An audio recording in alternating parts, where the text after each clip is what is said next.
Welcome back to the Comet Raceway, where I'm your host, Racing Rick. Also joined by my co-host, DA, but he's off getting his drink on. As you can see, he's pretty damn drunk right now.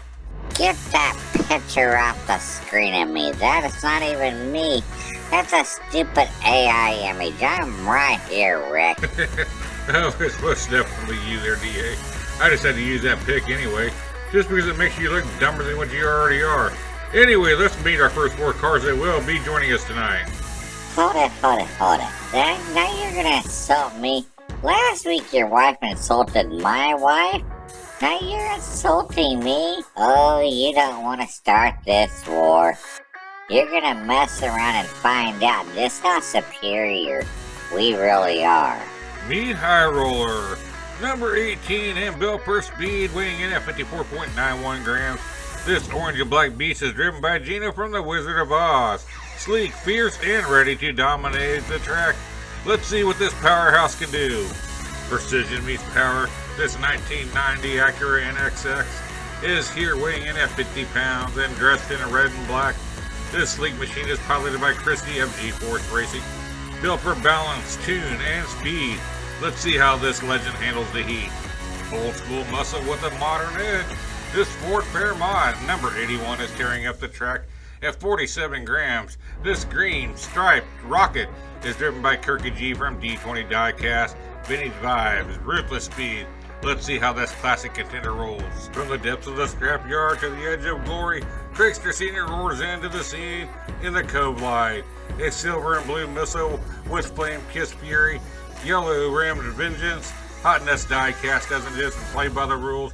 They rewrite them, buckle up, the storm is a-coming. I can tell you this much, DA, not me, nor Sidekick Sandy is a bit afraid of you or your Amazon wife.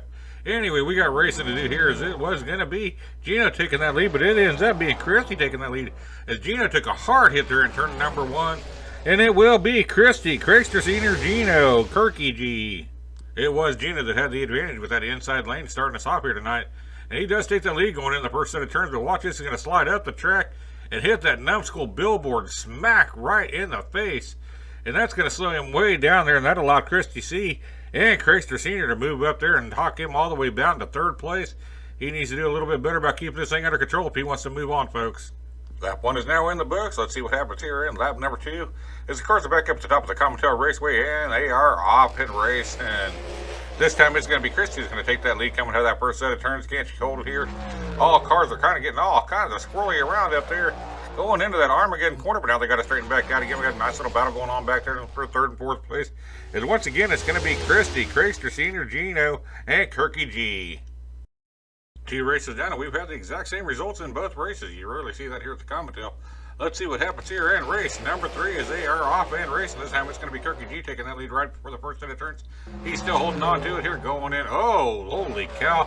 Look at Gino get all kinds of spun around. That's not good for him. He's our number 2 ranked car, and he's struggling here tonight, folks. Coming down here to the end, it will be Kirky C, Craigster, Gino, and Christy G. Let me correct that. That's Christy C and Kirky G. This is exactly what we'd like to see here at the Comet Raceway, folks, as we've got a 4-way battle going on into this last race. All 4 cars are still in this thing, and they're going to be tight right out of the gate here, all the way down here. And now Gino's going to start taking the lead. Oh, a big boost of speed there by Gino as the other 3 gets tangled up back there in that Armageddon corner coming down here to Widowmaker Run. It will be Gino by a big margin, followed up by Kirky G, Craigster Sr., and Christy. It's time to see exactly how this points did shake out. Looky here, it is going to be Christy C moving on to that Celestial 16. And guess what, folks? We've got tie number 5 on the season, as it will be Craigster Sr. and Gino going back up to the top of the Comet to have a best 2 out of 3 race off. Kirky G was right there with him with an outstanding 10 points. What a group this was, folks. Hate to see you go there, Kirky G, but hope to see you back here again real soon. Let's head back up to the top of the Comet for this race off. Will it be our second ranked driver, Gino, or will we have an upset here by number 50 driver, Craigster Sr., moving on to that Celestial 16? As right now it is going to be Gino that's got that lead, but Craigster Sr. ain't going to give up so easy for your folks, as it will be Gino taking lap number 1. pull off that upset. Trickster Senior needs to have it happen right here. He needs to win this one to force a race number 3, and it don't look like it's going to happen. Whoa, wait a minute there. As it was Gino that got sideways, but he corrects it nicely.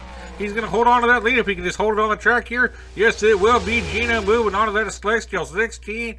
Trickster Senior, hate to see you go, but hope to see you back here again real soon at the Comet Raceway.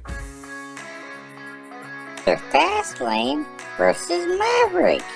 That was some great racing, Rick. Too bad you had to ruin it with your commentary. Anyway, looky here, Vector Fastlane putting in some defensive moves there, blocking. I think that Maverick's just gonna give up. Yep, Maverick just gave up. It's gonna be Victor Fastlane. Victor Fastlane versus King Shark.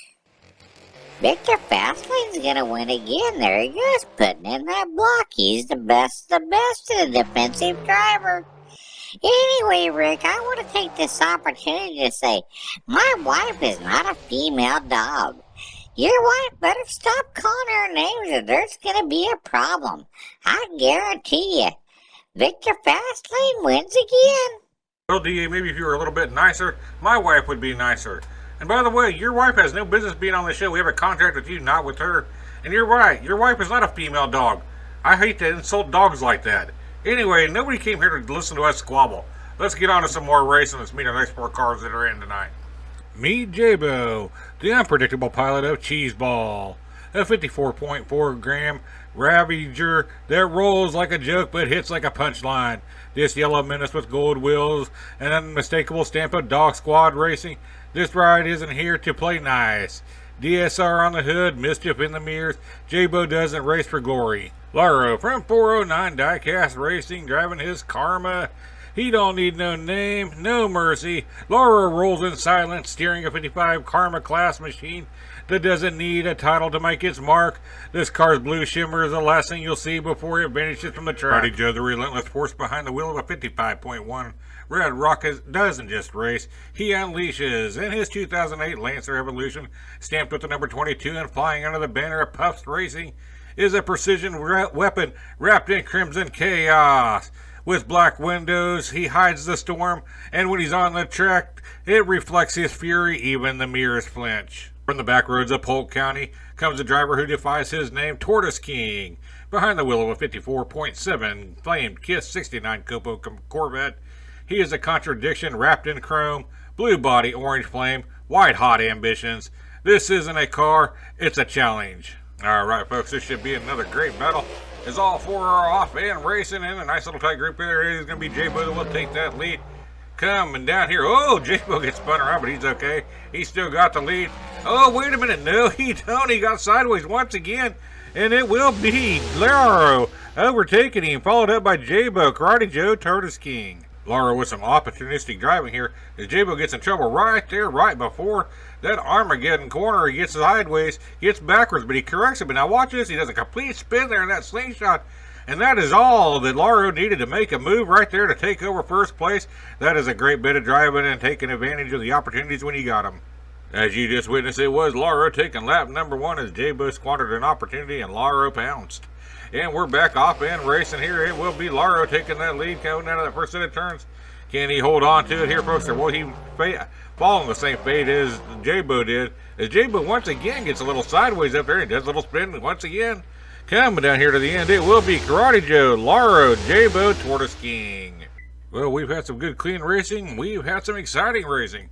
What's going to happen here in lap number 3 is it's a 3-man race at this point.